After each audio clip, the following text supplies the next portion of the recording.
చుక్కలు ఒకవైపు నేను ఒక్కడిని ఒకవైపు లోకం ఒకవైపు నిండు చంద్రుడు ఒకవైపు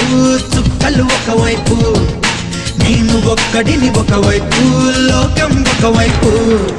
నలుగురికి నచ్చినది నాకసలే ఇక నచ్చదురో నరులెవరు నడవనిది ఆ రూట్లోనే నడిచెదరో